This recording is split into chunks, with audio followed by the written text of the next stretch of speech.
ನಮಸ್ಕಾರ. ಮುಖ್ಯಾಂಶಗಳು. ದೇಶಾದ್ಯಂತ 1500 ಆಮ್ಲಜನಕ ಉತ್ಪಾದನಾ ಘಟಕ ಸ್ಥಾಪನೆ, 4 ಲಕ್ಷ ಬೆಡ್ಗಳಿಗೆ ಜೀವಾನಿಲ ಪೂರೈಕೆಯ ಗುರಿ. ವಿಶ್ವಸಂಸ್ಥೆಯ ಭದ್ರತಾ ಮಂಡಳಿ ಸುಧಾರಣೆಗಳಿಗೆ ರಷ್ಯಾ ಭಾರತ ಸಹಮತ, ಕೋವಿಡ್ ವಿರುದ್ಧ ಹೋರಾಟದಲ್ಲಿ ಉಭಯ ದೇಶಗಳು ಪರಸ್ಪರ ಸಹಕಾರ. ಎಸ್ಎಸ್ಎಲ್ಸಿ ಪರೀಕ್ಷೆಯಲ್ಲಿ ಕ್ಲಿಷ್ಟ ಪ್ರಶ್ನೆಗಳಿರುವುದಿಲ್ಲ, ಅಂಕದ ಬಗ್ಗೆ ಆತಂಕಗೊಳ್ಳದೆ ಪರೀಕ್ಷೆ ಬರೆಯಲು ಸಚಿವ ಸುರೇಶ್ ಕುಮಾರ್ ಕರೆ. ಹಾಗೂ ರಾಜ್ಯದ ನೂತನ ರಾಜ್ಯಪಾಲ ಥಾವರ್ ಚಂದ್ ಗೆಹ್ಲೋಟ್ ಭಾನುವಾರ ಅಧಿಕಾರ ಸ್ವೀಕಾರ, ಹೈಕೋರ್ಟ್ ಮುಖ್ಯ ನ್ಯಾಯಮೂರ್ತಿಗಳಿಂದ ಪ್ರಮಾಣ ವಚನ ಬೋಧನೆ. ವಾರ್ತೆಗಳ ವಿವರ. ಪ್ರಧಾನಿ ನರೇಂದ್ರ ಮೋದಿ ಇಂದು ದೇಶಾದ್ಯಂತ ಆಮ್ಲಜನಕ ಹೆಚ್ಚಳ ಮತ್ತು ಲಭ್ಯತೆ ಕುರಿತು ಉನ್ನತ ಮಟ್ಟದ ಸಭೆಯ ಮೂಲಕ ಪರಿಶೀಲಿಸಿದರು. ಪಿಎಂ ಕೇರ್ಸ್ ನಿಧಿಯಡಿ ಪಿಎಸ್ಎ ಆಮ್ಲಜನಕ ಸ್ಥಾವರಗಳ ಸ್ಥಾಪನೆ ಮತ್ತು ಸದ್ಯ ನಡೆದಿರುವ ಪ್ರಗತಿಯ ಕುರಿತು ಹಿರಿಯ ಅಧಿಕಾರಿಗಳಿಂದ ಪ್ರಧಾನಿ ಮಾಹಿತಿ ಪಡೆದರು. ಸದ್ಯ ದೇಶಾದ್ಯಂತ 1500 ಪಿಎಸ್ಎ ಆಮ್ಲಜನಕ ಸ್ಥಾವರಗಳು ಸ್ಥಾಪನೆಯಾಗುತ್ತಿವೆ. ಈ ಎಲ್ಲ ಸ್ಥಾವರಗಳು ಒಮ್ಮೆ ಕಾರ್ಯಕ್ಕೆ ಸಿದ್ಧವಾದರೆ ಸುಮಾರು 4 ಲಕ್ಷ ಹಾಸಿಗೆಗಳಿಗೆ ಆಮ್ಲಜನಕ ಲಭ್ಯವಾಗಲಿದೆ. ಸ್ಥಾವರಗಳು ಶೀಘ್ರವೇ ಕಾರ್ಯಾಚರಣೆ ನಡೆಸುವಂತಾಗಲು ರಾಜ್ಯ ಸರ್ಕಾರಗಳೊಂದಿಗೆ ನಿಕಟವಾಗಿ ಕೆಲಸ ಮಾಡಲಾಗುತ್ತಿದೆ ಎಂದು ಅಧಿಕಾರಿಗಳು ಮಾಹಿತಿ ನೀಡಿದರು. ಆಮ್ಲಜನಕ ಸ್ಥಾವರಗಳ ನಿರ್ವಹಣೆ ಮತ್ತು ಕಾರ್ಯಾಚರಣೆ ಕುರಿತು ಆಸ್ಪತ್ರೆ ಸಿಬ್ಬಂದಿಗೆ ಸೂಕ್ತ ತರಬೇತಿ ನೀಡುವಂತೆ ಅಧಿಕಾರಿಗಳಿಗೆ ಸೂಚಿಸಿದ ಪ್ರಧಾನಿಯವರು, ಪ್ರತಿಯೊಂದು ಜಿಲ್ಲೆಯಲ್ಲೂ ತರಬೇತಿ ಪಡೆದ ಸಿಬ್ಬಂದಿ ಲಭ್ಯವಾಗುವಂತಾಗಬೇಕು. ಸ್ಥಳೀಯ ಮತ್ತು ರಾಷ್ಟ್ರಮಟ್ಟದಲ್ಲಿ ಆಮ್ಲಜನಕ ಸ್ಥಾವರಗಳ ಕ್ಷಮತೆ ಮತ್ತು ಕಾರ್ಯನಿರ್ವಹಣೆ ಕುರಿತು ತಿಳಿಯಲು ಆಧುನಿಕ ತಂತ್ರಜ್ಞಾನವನ್ನು ಅಳವಡಿಸಿಕೊಳ್ಳಬೇಕು ಎಂದರು. ತಜ್ಞರು ರೂಪಿಸಿರುವ ತರಬೇತಿ ಕಾರ್ಯಕ್ರಮದಡಿ ದೇಶಾದ್ಯಂತ 8,000 ಜನರಿಗೆ ತರಬೇತಿ ನೀಡಲಾಗುತ್ತಿದೆ ಎಂದು ಅಧಿಕಾರಿಗಳು ಪ್ರಧಾನಿ ಅವರಿಗೆ ಮಾಹಿತಿ ನೀಡಿದರು. ಸಭೆಯಲ್ಲಿ ಪ್ರಧಾನಮಂತ್ರಿ ಮುಖ್ಯ ಕಾರ್ಯದರ್ಶಿ ಪಿಕೆ ಮಿಶ್ರಾ, ಸಂಪುಟ ಕಾರ್ಯದರ್ಶಿ ರಾಜೀವ್ ಗೌಬಾ, ಆರೋಗ್ಯ ಕಾರ್ಯದರ್ಶಿ ರಾಜೇಶ್ ಭೂಷಣ್, ವಸತಿ ಮತ್ತು ನಗರಾಭಿವೃದ್ಧಿ ವ್ಯವಹಾರಗಳ ಕಾರ್ಯದರ್ಶಿ ಡಿಎಸ್ ಮಿಶ್ರಾ ಮತ್ತಿತರ ಹಿರಿಯ ಅಧಿಕಾರಿಗಳು ಉಪಸ್ಥಿತರಿದ್ದರು. अचानक से मांग काफी बढ़ गई, जो उपलब्धता में किसी तरह की कमी नहीं थी. प्रधानमंत्री मोदी के निर्देश. 3 ದಿನಗಳ ರಷ್ಯಾ ಪ್ರವಾಸದಲ್ಲಿರುವ ವಿದೇಶಾಂಗ ವ್ಯವಹಾರಗಳ ಸಚಿವ ಡಾ ಎಸ್ ಜೈಶಂಕರ್ ಇಂದು ಅಲ್ಲಿನ ವಿದೇಶಾಂಗ ಸಚಿವ ಸರ್ಗೇ ಲಾವ್ರೋವ್ ಅವರೊಂದಿಗೆ ದ್ವಿಪಕ್ಷೀಯ ಮಾತುಕತೆ ನಡೆಸಲಿದ್ದಾರೆ. ರಕ್ಷಣಾ, ವಾಣಿಜ್ಯ, ಕೋವಿಡ್ ನಿರ್ವಹಣೆ ಸೇರಿದಂತೆ ವಿವಿಧ ವಿಷಯಗಳ ಕುರಿತು ಮಾತುಕತೆ ವೇಳೆ ಚರ್ಚಿಸುವ ಸಾಧ್ಯತೆ ಇದೆ. ನಿನ್ನೆ ರಷ್ಯಾ ಉಪಪ್ರಧಾನಿ ಯೂರಿ ಬೋರಿಸೋವ್ ಅವರೊಂದಿಗೆ ಎಸ್ ಜೈಶಂಕರ್ ಉಭಯ ದೇಶಗಳ ನಡುವಿನ ಆರ್ಥಿಕ ಸಹಕಾರ ಕುರಿತು ಚರ್ಚಿಸಿದರು. ಕೋವಿಡ್ 2ನೇ ಅಲೆ ವೇಳೆ ರಷ್ಯಾದ ಸಮಯೋಚಿತ ನೆರವನ್ನು ಶ್ಲಾಘಿಸಿದ ಸಚಿವರು, ಸ್ಪುಟ್ನಿಕ್ ಲಸಿಕೆ ಉತ್ಪಾದನೆಯಲ್ಲಿ 2 ದೇಶಗಳ ನಡುವಿನ ಸಹಭಾಗಿತ್ವ ಅತ್ಯಂತ ಪ್ರಮುಖವಾಗಿದೆ ಎಂದು ಈ ಸಂದರ್ಭದಲ್ಲಿ ಹೇಳಿದ್ದಾರೆ. ಉಭಯ ದೇಶಗಳ ನಡುವಿನ ವಾಣಿಜ್ಯ, ಬಂಡವಾಳ ಹೂಡಿಕೆ, ಸಂಪರ್ಕ, ಇಂಧನ, ಸಾರಿಗೆ, ವಿಜ್ಞಾನ ಮತ್ತು ತಂತ್ರಜ್ಞಾನ ವಲಯಗಳಲ್ಲಿ ಸಹಕಾರ ಕುರಿತಂತೆ ಮಾತುಕತೆ ವೇಳೆ ಚರ್ಚಿಸಲಾಯಿತು. ರಷ್ಯಾ ಭೇಟಿಯ ನಂತರ ಡಾ ಎಸ್ ಜೈಶಂಕರ್ ಅವರು 2 ದಿನಗಳ ಜಾರ್ಜಿಯಾ ಪ್ರವಾಸ ಕೈಗೊಳ್ಳಲಿದ್ದಾರೆ.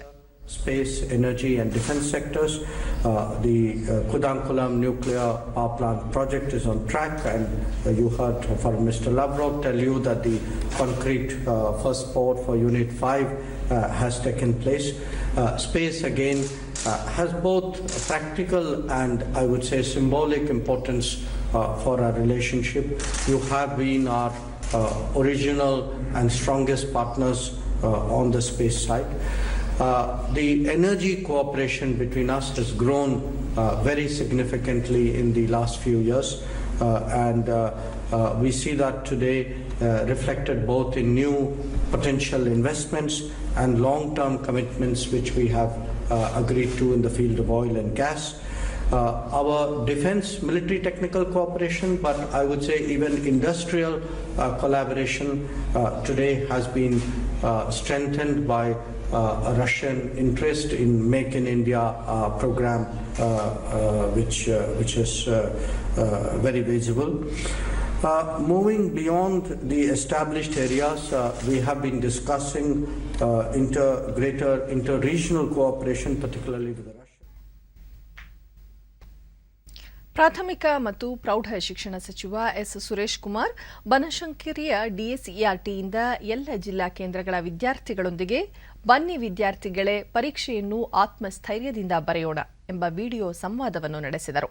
ಸಂವಾದದಲ್ಲಿ 1,100ಕ್ಕೂ ಹೆಚ್ಚು ಮಕ್ಕಳು ಭಾಗವಹಿಸಿದ್ದು 90 ಮಕ್ಕಳ ಪ್ರಶ್ನೆ ಕೇಳಿ ಉತ್ತರ ಪಡೆದುಕೊಂಡರು. ಹಾಸನದ ಸೋಮನಹಳ್ಳಿಯ ಹಿರಿಯ ಪ್ರಾಥಮಿಕ ಶಾಲೆಯ ವಿದ್ಯಾರ್ಥಿನಿ ಕೆಎಂ ಸಿಂಚನ 2 ದಿನಗಳ ಬದಲಿಗೆ 3 ದಿನಗಳ ಪರೀಕ್ಷೆ ಮಾಡಬೇಕಿತ್ತು, ಓದಲು ಸಾಕಷ್ಟು ಸಮಯ ಸಿಗುತ್ತಿತ್ತು ಎಂದು ಅಭಿಪ್ರಾಯ ತಿಳಿಸಿದರು. ವಿದ್ಯಾರ್ಥಿನಿ ಸಹನ ಗಣಿತದ ಪರೀಕ್ಷೆಗೆ ವರ್ಕ್ಶೀಟ್ ಅಗತ್ಯವಿದೆ ಎಂದಾಗ ಪರೀಕ್ಷಾ ಕೇಂದ್ರದಲ್ಲಿ ವರ್ಕ್ಶೀಟ್ ಒದಗಿಸಲಾಗುತ್ತದೆ ಎಂದು ಸಚಿವರು ಭರವಸೆ ನೀಡಿದರು.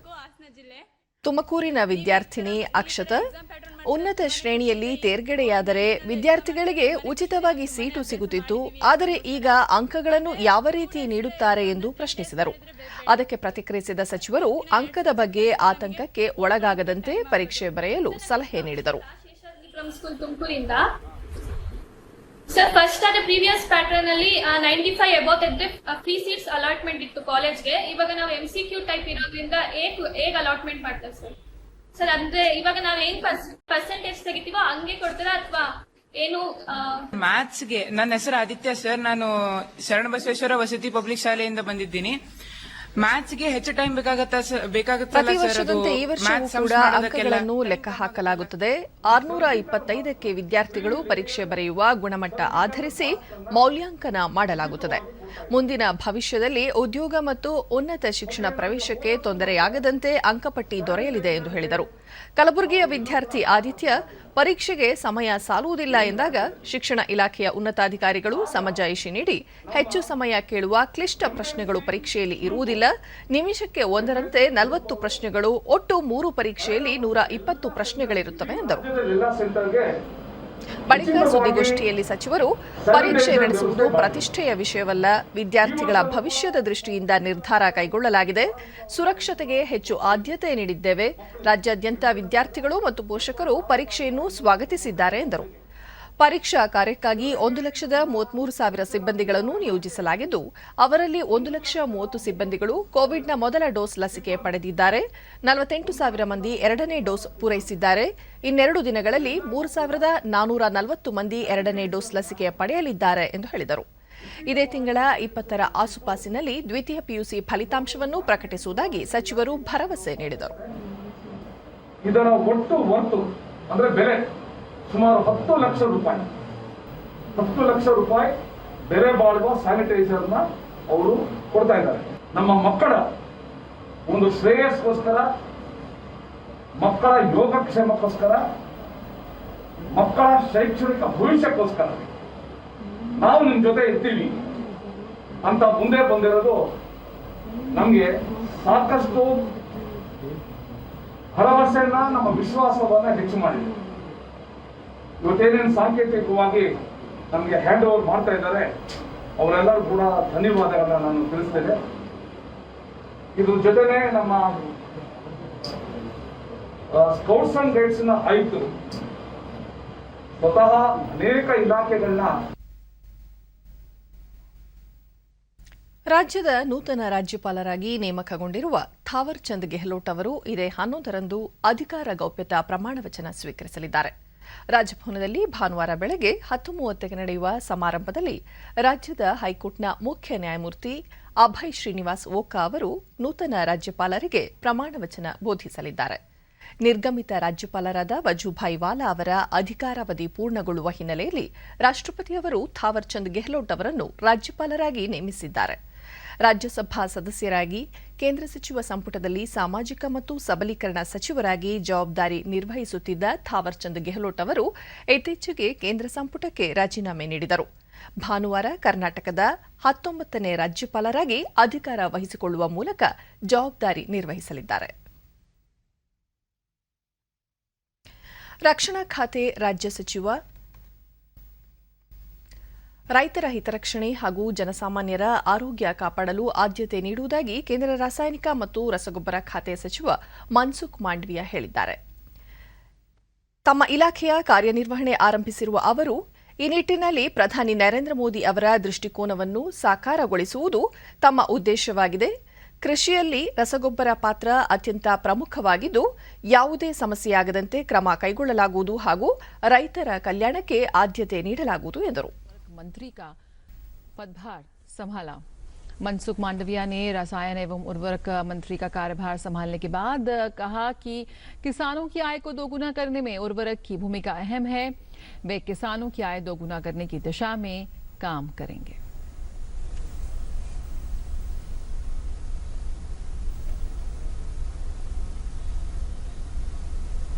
प्रधानमंत्री जी ने फार्मर्स के लिए जो विजन रखा है और किसान की आय डबल हो, दोगुनी हो, उसमें फर्टिलाइजर का एक महत्वपूर्ण रोल होता है और प्रधानमंत्री जी की आकांक्षाओं को पूरी करने का मैं हर संभव कोशिश करूंगा।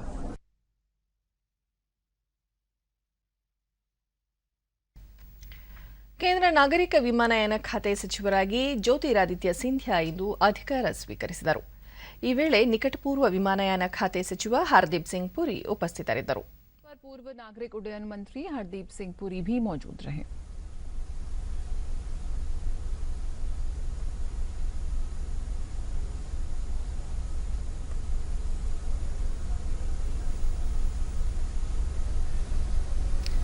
ನಾಗರಿಕ ವಿಮಾನಯಾನ ಖಾತೆ ರಾಜ್ಯ ಸಚಿವರಾಗಿ ಜನರಲ್ ವಿಕೆ ಸಿಂಗ್ ಇಂದು ಅಧಿಕಾರ ವಹಿಸಿಕೊಂಡರು.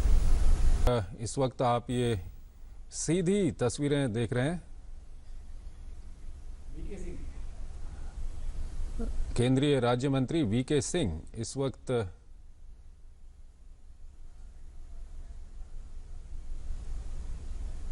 ಈ ಸಂದರ್ಭದಲ್ಲಿ ಮಾತನಾಡಿದ ಅವರು, ಕೋವಿಡ್ ದೊಡ್ಡ ಸವಾಲಾಗಿದ್ದರೂ ಸೂಕ್ತ ಮಾರ್ಗಸೂಚಿಗಳನ್ನು ಪಾಲಿಸಿದರೆ ಸಾಂಕ್ರಾಮಿಕವನ್ನು ಜಯಿಸಬಹುದಾಗಿದೆ ಎಂದರು.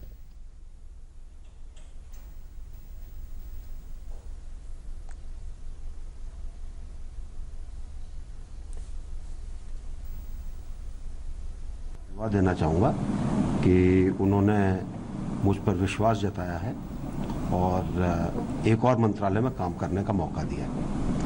जैसा कि आप जानते हैं, प्रधानमंत्री जी की एक ही नीति है और एक ही उनकी सोच है कि कैसे भारत शक्तिशाली बने, कैसे विश्व गुरु बने और कैसे हर महकमा सरकार का अच्छा काम करे। तो इन सब चीज़ों को ध्यान में रखते हुए आज पहला दिन है। आज यहाँ पर आए हैं, यहाँ पे ब्रीफिंग लेंगे, जो चीज़ें अच्छी चल रही हैं उनको और अच्छा चलाने की कोशिश करेंगे और देखेंगे कि कैसे हम लोग इसमें सकारात्मक योगदान दे सकते हैं। सर, आपका तजुर्बा रहा है सर, इससे पहले आप विदेश मंत्रालय में भी रहे। ಕೇಂದ್ರ ಕೃಷಿ ಖಾತೆ ರಾಜ್ಯ ಸಚಿವೆಯಾಗಿ ಅಧಿಕಾರ ಸ್ವೀಕರಿಸಿರುವ ಶೋಭಾ ಕರಂದ್ಲಾಜೆ ಇಂದು ಪ್ರಧಾನಿ ನರೇಂದ್ರ ಮೋದಿ ಅವರನ್ನು ಭೇಟಿಯಾಗಿದ್ದರು. ತಮಗೆ ಸಚಿವೆಯಾಗಿ ಕಾರ್ಯನಿರ್ವಹಿಸಲು ಅವಕಾಶ ಕಲ್ಪಿಸಿದ ಹಿನ್ನೆಲೆಯಲ್ಲಿ ಅವರು ಪ್ರಧಾನಿಯವರನ್ನು ಭೇಟಿ ಮಾಡಿ ಅಭಿನಂದನೆ ಸಲ್ಲಿಸಿದರು.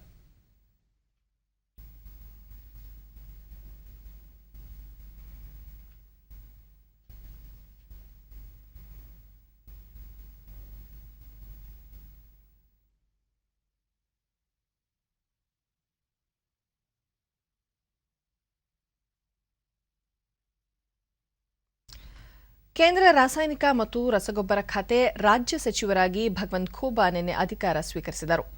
ಸಚಿವರನ್ನು ಕಾರ್ಯದರ್ಶಿಗಳು ಮತ್ತು ಹಿರಿಯ ಅಧಿಕಾರಿಗಳು ಸ್ವಾಗತಿಸಿದರು. ಬಳಿಕ ಕೇಂದ್ರ ವಿದ್ಯುತ್ ಹಾಗೂ ನವ ಮತ್ತು ನವೀಕೃತ ಇಂಧನ ಖಾತೆ ಸಂಪುಟ ಸಚಿವ ಆರ್ಕೆ ಸಿಂಗ್ ಅವರ ಸಮ್ಮುಖದಲ್ಲಿ ನವ ಮತ್ತು ನವೀಕೃತ ಇಂಧನ ಸಚಿವಾಲಯದ ರಾಜ್ಯ ಸಚಿವರಾಗಿಯೂ ಭಗವಂತ್ ಖೂಬಾ ಅಧಿಕಾರ ಪಡೆದುಕೊಂಡರು. ಸಿಜಿಒ ಕಾಂಪ್ಲೆಕ್ಸ್ನ ಎಂಎನ್ಆರ್ಇ ಕಚೇರಿಯಲ್ಲಿ ನಡೆದ ಸಮಾರಂಭದಲ್ಲಿ ಸಚಿವಾಲಯದ ಕಾರ್ಯದರ್ಶಿ ಇಂದು ಶೇಖರ್ ಚತುರ್ವೇದಿ, ಹಿರಿಯ ಅಧಿಕಾರಿಗಳು ಮತ್ತಿತರರು ಸಚಿವರನ್ನು ಸ್ವಾಗತಿಸಿದರು. ಇಂದಿನಿಂದ ಭಗವಂತ್ ಖೂಬಾ ಸಚಿವಾಲಯದ ದೈನಂದಿನ ಕೆಲಸ ಆರಂಭಿಸಿರುವುದಾಗಿ ಟ್ವೀಟ್ ಮಾಡಿದ್ದಾರೆ.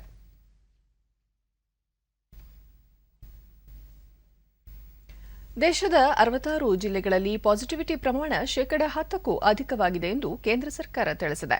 ದೆಹಲಿಯಲ್ಲಿಂದು ಕೇಂದ್ರ ಆರೋಗ್ಯ ಮತ್ತು ಕುಟುಂಬ ಕಲ್ಯಾಣ ಸಚಿವಾಲಯದ ಜಂಟಿ ಕಾರ್ಯದರ್ಶಿ ಲವ ಅಗರ್ವಾಲ್ ಎರಡನೇ ಅಲೆಯಲ್ಲಿ ದೇಶದಲ್ಲಿ ಗರಿಷ್ಠ 21.5ಕ್ಕೂ ಅಧಿಕವಾಗಿದ್ದ ದೈನಂದಿನ ಪಾಸಿಟಿವಿಟಿ ಪ್ರಮಾಣ ಇದೀಗ 2.42ಕ್ಕೆ ಇಳಿದಿದೆ. ಹಾಗೆಯೇ ಎರಡನೇ ಅಲೆಯಲ್ಲಿ 4,14,188ರಷ್ಟಿದ್ದ ದೈನಂದಿನ ಪ್ರಕರಣಗಳ ಸಂಖ್ಯೆ ಇದೀಗ 10 ಪಟ್ಟು ಕಡಿಮೆಯಾಗಿದೆ. ಕಳೆದ 24 ತಾಸಿನಲ್ಲಿ 43,393 ಪ್ರಕರಣಗಳು ವರದಿಯಾಗಿದೆ. ಸದ್ಯ ದೇಶದಲ್ಲಿ ಚೇತರಿಕೆ ಪ್ರಮಾಣ 97.19% ಏರಿಕೆಯಾಗಿದೆ. ಕೋವಿಡ್ ಲಸಿಕೆ ಅಭಿಯಾನವೂ ಯಶಸ್ವಿಯಾಗಿ ನಡೆಯುತ್ತಿದ್ದು ಈವರೆಗೆ 36 ಕೋಟಿ 90 ಲಕ್ಷ ಡೋಸ್ಗಳನ್ನು ನೀಡಲಾಗಿದೆ ಎಂದು ವಿವರಿಸಿದರು. जो कि देश के अधिकतम केसों में कंट्रीब्यूट कर रहे हैं। साथ ही एक एरिया ऑफ कंसर्न भी हम आपके सामने लाना चाहेंगे कि अगर हम देखें तो आज पाते हैं कि देश में 53% केसेस, अगर हम देखें यानी कि आधे से अधिक केसेस प्राइमरली 2 स्टेट से आ रहे हैं, जिसमें महाराष्ट्र एक है, दूसरी केरला है। तो अगर आप देखें कि पिछले एक हफ्ते के कंट्रीब्यूशन के टर्म्स में देश में जितने केसेस रिपोर्ट हुए उसके 21% केसेस महाराष्ट्र से आए हैं और 32% केसेस केरला से रिपोर्ट हुए हैं। यहाँ एक और कॉज ऑफ कंसर्न जो हम लोगों को सबमिट करना चाहेंगे, अगर आप देखें कि जहाँ एक स्थाई पर 3 जुलाई को महाराष्ट्र में 8,700 के करीब केसेस आ रहे थे, वह घटते घटते 6,700 तक पहुंचा, लेकिन उसके बाद से पिछले 3 दिनों से भी उसमें एक वृद्धि नोट की जा रही है। साथ ही अगर हम केरला में देखें तो जहां हम 2 जुलाई के समय पर 12,800 के करीब केसेस प्रतिदिन रिपोर्ट करते हुए देखते थे, वह घटते घटते 8,000 केसेस तक पहुंचा, लेकिन उसके बाद फिर करीब 14,000 और 15,000 केस प्रतिदिन के हिसाब से रिपोर्ट हो रहे हैं। हम स्टेट ದೇಶದಲ್ಲಿ ಕಳೆದ 24 ಗಂಟೆಗಳಲ್ಲಿ 43,393 ಹೊಸ ಕೊರೋನಾ ಸೋಂಕು ಪ್ರಕರಣಗಳು ದಾಖಲಾಗಿದ್ದು ಒಟ್ಟು ಸೋಂಕು ಪ್ರಕರಣಗಳ ಸಂಖ್ಯೆ 3,07,52,950ಕ್ಕೆ ತಲುಪಿದೆ. ಇದೇ ಅವಧಿಯಲ್ಲಿ 44,459 ಸೋಂಕಿತರು ಚೇತರಿಸಿಕೊಂಡು ವಿವಿಧ ಆಸ್ಪತ್ರೆಗಳಿಂದ ಬಿಡುಗಡೆಯಾಗಿದ್ದಾರೆ. ಇದರೊಂದಿಗೆ ಒಟ್ಟಾರೆ ಗುಣಮುಖರಾದವರ ಸಂಖ್ಯೆ 2,98,88,284ಕ್ಕೆ ಹೆಚ್ಚಳವಾಗಿದೆ. ಚೇತರಿಕೆ ಪ್ರಮಾಣ 97.19% ಏರಿಕೆಯಾಗಿದೆ. ಒಟ್ಟು 4,58,727 ಸಕ್ರಿಯ ಪ್ರಕರಣಗಳಿವೆ. ಈ ಪ್ರಮಾಣ 1.49%ರಷ್ಟಿದೆ. ಇದೇ ಅವಧಿಯಲ್ಲಿ 911 ಮಂದಿ ಕೊರೋನಾದಿಂದ ಮೃತಪಟ್ಟಿದ್ದು ಇದರೊಂದಿಗೆ ಒಟ್ಟಾರೆ 4,05,939 ಮಂದಿ ಸಾವಿಗೀಡಾದಂತಾಗಿದೆ. ಇದು 1.32%ರಷ್ಟಿದೆ. ದೇಶದಲ್ಲಿ ಲಸಿಕೆ ಅಭಿಯಾನ ವಿಶೇಷವಾಗಿ ಮುಂದುವರೆದಿದೆ. ಇದರ ಪರಿಣಾಮ ವಿಶ್ವದಲ್ಲೇ ಅತಿ ಹೆಚ್ಚು ಲಸಿಕೆ ನೀಡಿರುವ ದೇಶಗಳ ಪೈಕಿ ಭಾರತ ಮುಂಚೂಣಿಯಲ್ಲಿದೆ. ನಿನ್ನೆ ಒಂದೇ ದಿನ 40,23,173 ಡೋಸ್ ಲಸಿಕೆ ನೀಡಲಾಗಿದ್ದು ಇದುವರೆಗೆ 36,89,91,222 ಡೋಸ್ ಲಸಿಕೆ ನೀಡಲಾಗಿದೆ ಎಂದು ಕೇಂದ್ರ ಆರೋಗ್ಯ ಸಚಿವಾಲಯ ತಿಳಿಸಿದೆ. ದೇಶದಲ್ಲಿ ಕೊರೋನಾ ಮಾದರಿಗಳ ಪರೀಕ್ಷಾ ಸಾಮರ್ಥ್ಯದಲ್ಲಿ ನಿರಂತರವಾಗಿ ಹೆಚ್ಚಳ ಮಾಡಲಾಗುತ್ತಿದ್ದು ಇದುವರೆಗೆ ಒಟ್ಟು 42,70,16,605 ಮಂದಿಗೆ ಕೊರೋನಾ ಮಾದರಿ ಪರೀಕ್ಷೆ ನಡೆಸಲಾಗಿದೆ. ನಿನ್ನೆ ಒಂದೇ ದಿನ 17,90,708 ಮಂದಿಯ ಮಾದರಿ ಪರೀಕ್ಷಿಸಲಾಗಿದೆ ಎಂದು ಭಾರತೀಯ ವೈದ್ಯಕೀಯ ಸಂಶೋಧನಾ ಮಂಡಳಿ ಐಸಿಎಂಆರ್ ತಿಳಿಸಿದೆ.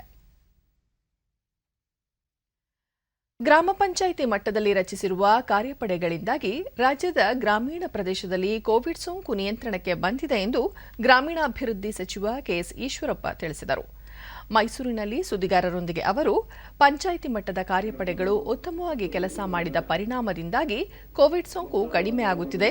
ಕಾರ್ಯಪಡೆಗಳ ಮೂಲಕ ಸತತ ಪರೀಕ್ಷೆ, ಹೋಮ್ ಕ್ವಾರಂಟೈನ್ ಮೇಲೆ ನಿಗಾ, ಸೂಕ್ತ ಚಿಕಿತ್ಸೆ ಇತ್ಯಾದಿಗಳನ್ನು ಕೈಗೊಳ್ಳಲಾಗಿದೆ ಎಂದರು. ಗ್ರಾಮ ಪಂಚಾಯಿತಿ ಸದಸ್ಯರು, ಆಶಾ ಕಾರ್ಯಕರ್ತರು, ಸ್ವಯಂ ಸೇವಾ ಸಂಸ್ಥೆಗಳು ಕೋವಿಡ್ ವಿರುದ್ಧದ ಹೋರಾಟಕ್ಕೆ ಕೈಜೋಡಿಸಿದ್ದಾರೆ. 15ನೇ ಹಣಕಾಸು ಯೋಜನೆಯ ಹಣ ಬಳಕೆ ಮಾಡಿಕೊಳ್ಳಲಾಗುತ್ತಿದ್ದು ಸೋಂಕು ನಿಯಂತ್ರಣಕ್ಕೆ ಆರ್ಥಿಕ ಸಮಸ್ಯೆ ಇಲ್ಲ ಎಂದು ತಿಳಿಸಿದರು. ಎಲ್ಲ ಗ್ರಾಮ ಪಂಚಾಯಿತಿ ಮಟ್ಟದಲ್ಲೂ ಕೂಡ ಒಂದು ಟಾಸ್ಕ್ ಫೋರ್ಸ್ ಸಮಿತಿ ಮಾಡಿಕೊಂಡಿದ್ದಾವೆ. ನಾನು ಹೇಳೋದಕ್ಕಿಂತ ಅವ್ರ ಬಾಯಲ್ಲೇ ಕೇಳ್ತೀನಿ. ನಾನು ಬರೀ ಅಧಿಕಾರಿಗಳಲ್ಲ, ಗ್ರಾಮ ಪಂಚಾಯಿತಿ ಅಧ್ಯಕ್ಷರನ್ನ ಸಭೆ ಕರೆಸ್ತೇನೆ. ಅತಿ ಹೆಚ್ಚು ಓಡಿಸಿ ಗ್ರಾಮಾಂತರ ಪ್ರದೇಶದಲ್ಲಿ ಕಡಿಮೆ ಮಾಡಿದ್ದರು ಆ ಟಾಸ್ಕ್ ಫೋರ್ಸ್ ಸಮಿತಿಯ ಜನ ಮತ್ತು NGOs, ಮಹಿಳಾ ಕಾರ್ಯಕರ್ತರು. ಇಡೀ ರಾಜ್ಯದಲ್ಲಿ ಎಲ್ಲ ಗ್ರಾಮ ಪಂಚಾಯಿತಿಗಳಿಗೂ ಕೂಡ ಬಹಳ ಒಳ್ಳೆ ಕೆಲಸಗಳು ಮಾಡ್ತಾ ಇದ್ದಾರೆ. ಗ್ರಾಮ ಪಂಚಾಯಿತಿ ಮಟ್ಟದಲ್ಲೂ, ಬರೀ ಗ್ರಾಮ ಪಂಚಾಯಿತಿ ಮಟ್ಟ ಅಲ್ಲ, ಒಂದು ಗ್ರಾಮ ಮಟ್ಟದಲ್ಲೂ ಕಮಿಟಿಗಳು ಮಾಡಿದ್ದೇವೆ.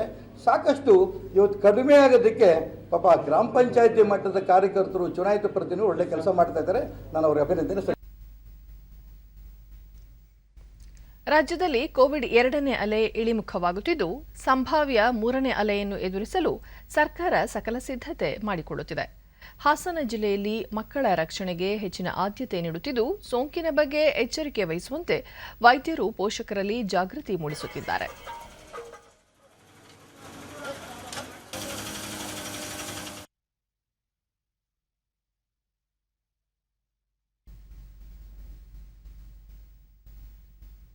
ಡಿಡಿ ನ್ಯೂಸ್ನೊಂದಿಗೆ ಬಾಲಕಿ ಮೇಘನ ಮನೆಯಲ್ಲಿ ಪೋಷಕರು ಹೆಚ್ಚಿನ ಕಾಳಜಿ ವಹಿಸುತ್ತಿದ್ದಾರೆ.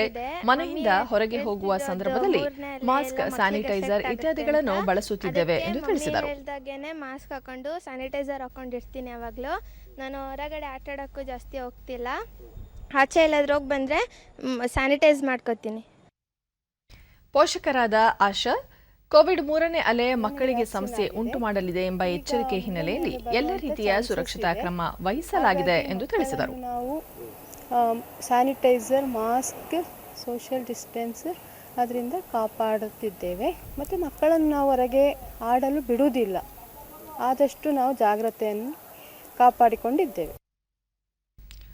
ಪೋಷಕರಾದ ಜ್ಯೋತಿ, ಮಕ್ಕಳ ಜಾಗೃತಿ ಎಲ್ಲರ ಜವಾಬ್ದಾರಿಯಾಗಿದೆ. ಈ ಹಿನ್ನೆಲೆಯಲ್ಲಿ ಪೋಷಕರು ಎಚ್ಚರ ವಹಿಸಬೇಕು ಎಂದು ಹೇಳಿದರು. ನೋಡ್ಕೊಳ್ಳೋದು ನಮ್ಮೆಲ್ಲರ ಜವಾಬ್ದಾರಿ ಇರುತ್ತೆ. ಈಗ ನಾನು ವ್ಯಾಕ್ಸಿನ್ ತಗೊಂಡಿದ್ದೀನಿ. ನಾವು ಎಲ್ಲೂ ಗುಂಪು ಸೇರಲ್ಲ.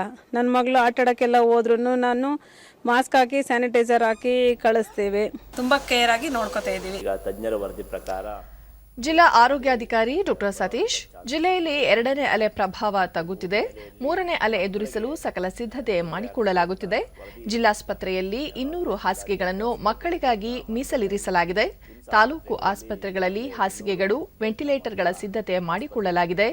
ಲಸಿಕೆ ನೀಡಿಕೆ ಕಾರ್ಯವೂ ಭರದಿಂದ ಸಾಗುತ್ತಿದೆ ಎಂದು ಹೇಳಿದರು. ರೆಡಿ ಮಾಡ್ಕೊಂಡಿದ್ದೀವಿ. ಜೊತೆಗೆ 20 ಚೈಲ್ಡ್ಗೆ ಆಗುವಂಥ ವೆಂಟಿಲೇಟರ್ಸ್ನ ಕೂಡ ರೆಡಿ ಮಾಡ್ಕೊಂಡಿದ್ದೀವಿ.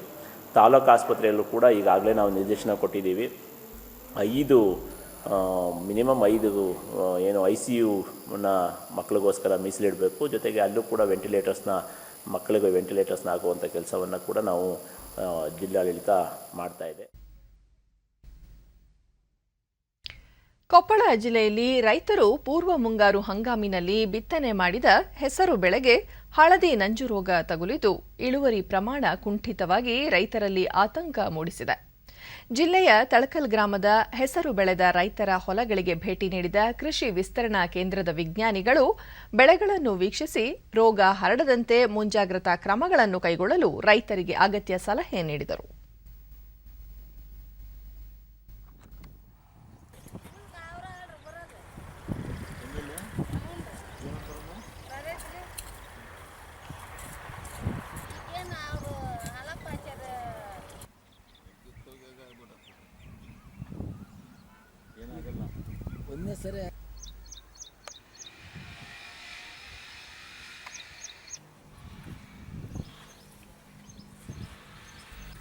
ಫಸ್ಟ್ ನೀವು ಮಾತಾಡ್ರಿ ಸರ್. ನೀವು ಮಾತಾಡಿದ್ದು ಕೇಳಿದ್ರೆ ಅವ್ರಿಗೆ ಐಡಿಯಾ ಬರ್ತೈತೆ, ಅವ್ರು ಮಾತಾಡ್ತಾರೆ.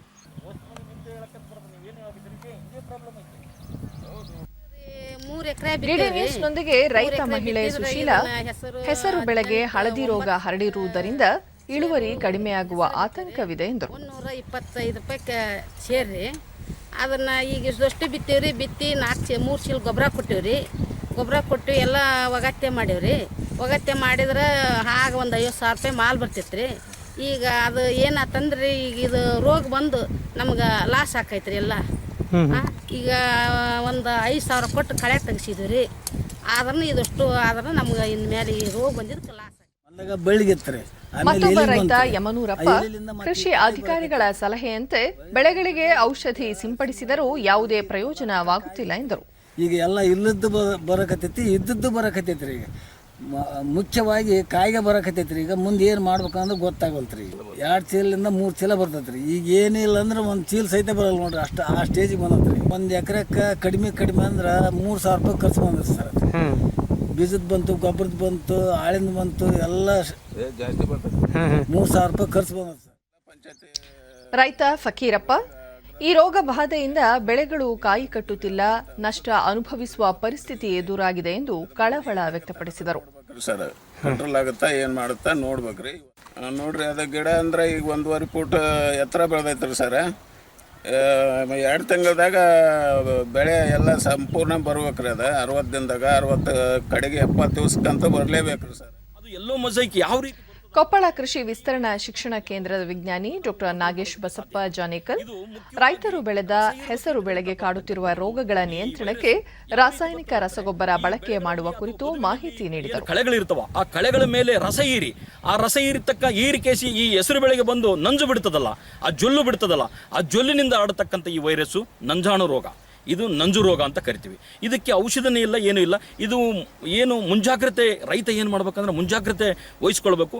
ಎಲ್ಲಿ ಮೊದಲಿಗೆ ಕಾಣ್ತದ ಹಸಿರು ಹಳದಿ ಕಲರ್ ಎಲ್ಲಿ ಆಗ್ತದ, ಹಳದಿ ಕಲರ್ ಇರತಕ್ಕಂಥ ಗಿಡಗಳನ್ನು ಕಿತ್ತೆಸೆದು ದೂರ ಕಿತ್ತೆಸೆದು ಬಿಡದೆ ಇದ್ರ ಒಂದು ಪರಿಹಾರ. ಸರ್ಕಾರ ಕೊರೋನಾ ನಿಯಮಗಳನ್ನು ಸಡಿಲಿಸಿದ ಬಳಿಕ ಉತ್ತರ ಕನ್ನಡ ಜಿಲ್ಲೆಯ ಕಾಸರಗೂಡಿನ ಇಕೋ ಬೀಚ್ ಮತ್ತು ಇಕೋ ಪಾರ್ಕ್ಗಳನ್ನು ಪ್ರವಾಸಿಗರಿಗೆ ಮುಕ್ತಗೊಳಿಸಲಾಗಿದೆ. ಜಿಲ್ಲೆಯ ಸುಂದರ ಕಡಲ ತೀರಗಳು ಜನರನ್ನು ಆಕರ್ಷಿಸುತ್ತಿದ್ದು, ರಾಜ್ಯದ ನಾನಾ ಭಾಗದಿಂದ ಪ್ರವಾಸಿಗರು ಕಡಲ ತೀರಕ್ಕೆ ಆಗಮಿಸುತ್ತಿದ್ದಾರೆ.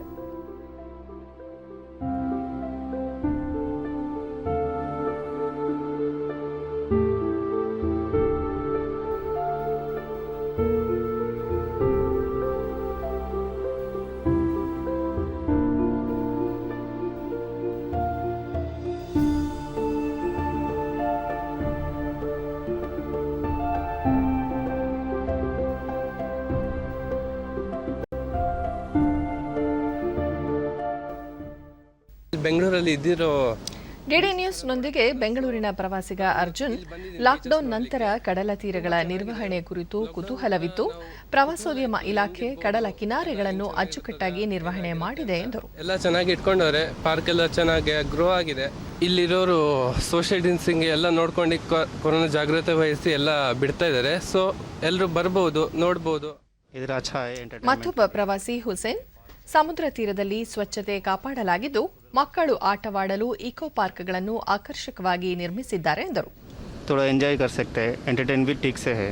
ये 1 और 2 मंथ्स लॉकडाउन के बाद हम इधर आए, थोड़ा अच्छा है. घर में इतना 2 मंथ्स अभी थोड़ा पीसफुल से इधर थोड़ा एंजॉय कर सकते हैं. ಪ್ರವಾಸಿ ಮೈನುದ್ದೀನ್, ಲಾಕ್ಡೌನ್ ಕಾರಣ ಪ್ರವಾಸದಿಂದ ವಂಚಿತರಾಗಿದ್ದೆವು. ಈಗ ಪ್ರವಾಸೋದ್ಯಮ ಇಲಾಖೆ ಮತ್ತೆ ಅವಕಾಶ ಕಲ್ಪಿಸಿರುವುದರಿಂದ ಕಡಲ ಸೌಂದರ್ಯವನ್ನು ಕಣ್ತುಂಬಿಕೊಳ್ಳಲು ಸ್ನೇಹಿತರೊಂದಿಗೆ ಆಗಮಿಸಿರುವುದಾಗಿ ತಿಳಿಸಿದರು. ನಮಗೆ ತುಂಬ ಒಳ್ಳೆ ಖುಷಿ ಆಗ್ತಿದೆ ಇಲ್ಲಿ ಬಂದು, ಹಾಗೂ ಈ ಸ್ಥಳ ತುಂಬ ಚೆನ್ನಾಗಿದೆ ಆಟ ಆಡಲು ಮತ್ತು ಇಕೋ ಬೀಚ್ ಹಾಗೂ ಇಕೋ ಹೊನ್ನಾವರ ವಿಭಾಗ ವಲಯದ ಅರಣ್ಯಾಧಿಕಾರಿ ಶರತ್ ಶೆಟ್ಟಿ, ಪ್ರವಾಸೋದ್ಯಮ ಇಲಾಖೆ ಕೋವಿಡ್ ಹಿನ್ನೆಲೆಯಲ್ಲಿ ಪ್ರವಾಸಿಗರಿಗೆ ನಿರ್ಬಂಧ ಹೇರಿತ್ತು. ಇದೀಗ ಸರ್ಕಾರ ಹಾಗೂ ಉಪ ಅರಣ್ಯ ಸಂರಕ್ಷಣಾಧಿಕಾರಿಗಳ ನಿರ್ದೇಶನದಂತೆ ಪ್ರವಾಸಿಗರಿಗೆ ಮುಕ್ತಗೊಳಿಸಲಾಗಿದ್ದು, ಕಡಲ ತೀರದಲ್ಲಿ ಕೊರೋನಾ ನಿಯಮಗಳನ್ನು ಪಾಲಿಸಲಾಗುತ್ತಿದೆ ಎಂದರು. ತೆರೆದಿರುತ್ತವೆ. ಕೋವಿಡ್ ನಿಯಮಗಳಾದ ಸ್ಯಾನಿಟೈಸ್ ಬಳಸೋದು ಹಾಗೂ ಮಾಸ್ಕ್ ಧರಿಸುವುದು ಹಾಗೂ ಸೋಷಿಯಲ್ ಡಿಸ್ಟೆನ್ಸ್ ಪಾಲನೆ ಮಾಡೋದನ್ನು ನಾವು ಇಲ್ಲೂ ಕೂಡ ಪಾಲನೆ ಮಾಡ್ತಾ ಇದ್ದೀವಿ. ಹೆಚ್ಚಿನ ಪ್ರವಾಸಿಗರು ಕೂಡ ಬರ್ತಾ ಇದ್ದಾರೆ. ಭಾಳ ಉತ್ತಮ ಒಂದು ರೆಸ್ಪಾನ್ಸ್ ಕೊಡ್ತಾ ಇದ್ದಾರೆ. ಜನರು ಈ ಸ್ಥಳಗಳಿಗೆ ಬಂದು ಭೇಟಿ ನೀಡ್ತಾ ಇದ್ದಾರೆ.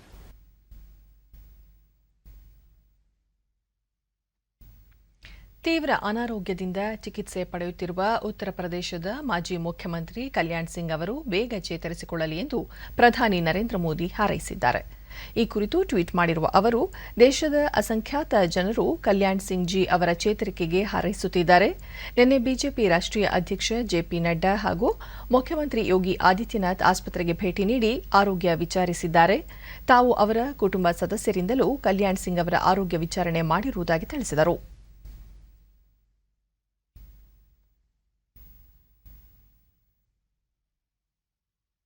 ಕೊನೆಯಲ್ಲಿ ಮತ್ತೊಮ್ಮೆ ಮುಖ್ಯಾಂಶಗಳು.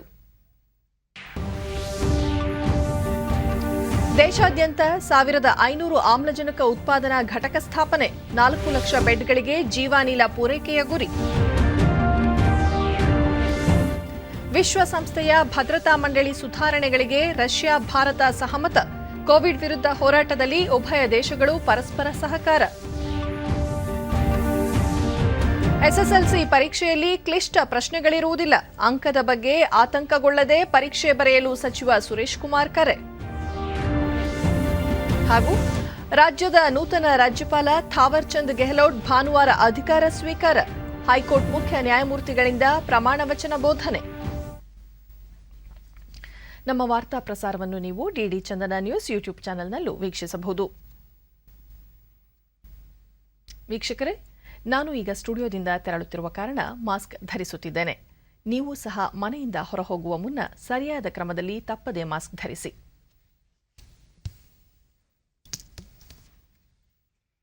ವ್ಯಕ್ತಿಗತ ಅಂತರ ಕಾಪಾಡಿಕೊಳ್ಳುವುದರೊಂದಿಗೆ ನೀವು ಸುರಕ್ಷಿತವಾಗಿರಿ, ನಿಮ್ಮವರನ್ನು ಸುರಕ್ಷಿತವಾಗಿರಿಸಿ.